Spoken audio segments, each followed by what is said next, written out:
મોટી ગીડાસણના શહીદ જવાન જિગ્નેશ ચૌધરીને અંતિમ વિદાય દેશભક્તિના નારાથી ગુંજ્યું ગામ। બનાસકાંઠા જિલ્લાના વડગામ તાલુકાના મોટી ગીડાસણ ગામના વતની અને છેલ્લા 12 વર્ષથી ભારતીય સૈન્યમાં માભોમની રક્ષા કાજે ફરજ અદા કરી રહેલા જિગ્નેશ ચૌધરી તાજેતરમાં જમ્મુના ઉધમપુરમાં ફરજ બજાવતા હતા। જો કે રવિવારે જવાન જિગ્નેશ ચૌધરીને રજા મળ્યા બાદ તે ફિરોજપુર કેન્ટથી જમ્મુ તવી સાબરમતી એક્સપ્રેસ ટ્રેનમાં સવાર થઈ પોતાના વતન આવી રહ્યા હતા। તે દરમિયાન ટ્રેન મુસાફરીમાં જવાન જિગ્નેશ ચૌધરીને ટ્રેનના કોચ એટેન્ડન્ટ જુબેર મેમણ સાથે ચાદર માંગવાની બાબતને લઈને તકરાર થઈ હતી।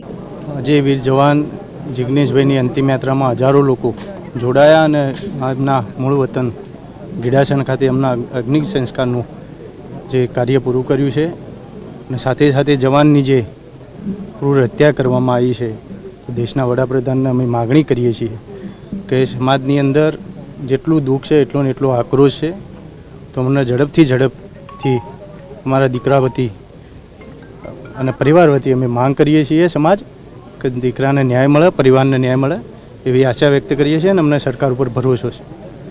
જોકે તે બાદ મોડી રાત્રે ટ્રેન લુકર નસરથી રવાના થઈ તે દરમિયાન કોચ એટેન્ડન્ટ જુબેર છરી સાથે ટ્રેનમાં પહોંચ્યો અને સેનાના જવાન જિગ્નેશ ચૌધરી સાથે તકરાર કરી છરી કાઢી જવાન જિગ્નેશ ચૌધરી પર હુમલો કર્યો। જોકે છરીના ઘાથી ગંભીર રીતે ઇજાગ્રસ્ત થયેલા જવાન જિગ્નેશ ચૌધરી મોતને ભેટ્યા હતા। આ ઘટનાની જાણ જીઆરપી અને આરપીએફને થતાં સૈન્યના જવાનની હત્યા કરવા મામલે જીઆરપી અને આરપીએફે કોચ એટેન્ડન્ટ જુબેર મેમણની અટકાયત કરી લીધી હતી।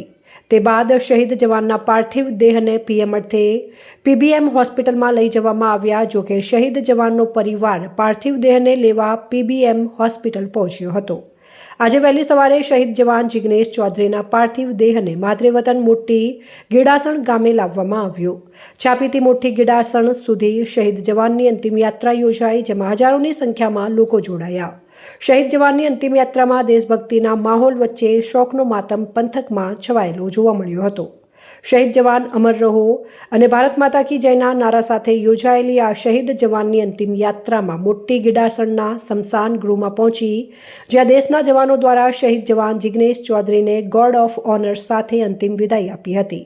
શહીદ જવાન જિગ્નેશ ચૌધરીના પરિવારમાં શોક સાથે જવાનની હત્યા કરનાર હત્યારાઓ સામે ભારે રોષ જોવા મળ્યો। પરિવારના લોકોએ હત્યારા કોચ એટેન્ડન્ટ સહિત હત્યામાં સંડોવાયેલા તમામ લોકોને ઝડપી પાડી તેમને કડકમાં કડક ફાંસીની સજા આપવામાં આવે તેવી માંગ કરી છે।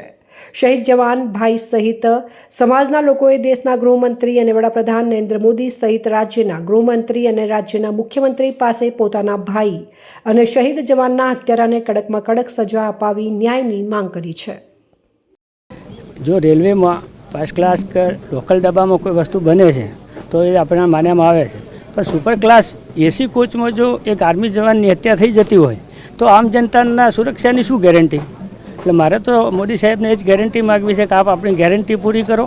અને એક પકડ્યો છે એકથી આ હત્યા થઈ ના શકે, એટલે તમે જે એના હાથે સંડોવાયેલા છે એ તમામ ગુનેગારોને ગ્રેપ્તાર કરવામાં આવે, એમને કડકમાં કડક સજા કરવામાં આવે। એ જે કોચ છે એસી એની અંદર જે કર્મચારીઓ નોકરી કરતા હતા એમને બચાવવાની કેમ ના કોશિશ કરી? એટલે એટલા જ ગુનેગાર એ પણ લોકો છે, એટલે એ લોકોને પણ એટલી જ સજા કરવામાં આવે, યા તો એમને સસ્પેન્ડ કરવામાં આવે, યા એમના જવાબો લેવામાં આવે અને એના પર કાર્યવાહી કરે એવી મારી ભારત સરકારને નમ્ર વિનંતી છે। અને જે આવા અસામાજિક તત્વો જે એમ વિચારતા અમે જ છીએ તો એમને પણ ટ્રેન એટેન્ડન્ટમાં જે કોચ હોય એમને અમે અમારા ગામ વતી અને સમાજ વતી કહેવા માગીએ છીએ કે ટ્રેન એક ખાલી બિકાનેર જ નથી ઊભી રહેતી, એનું સ્ટેન્ડ પાલનપુર છે એટલું યાદ રાખે।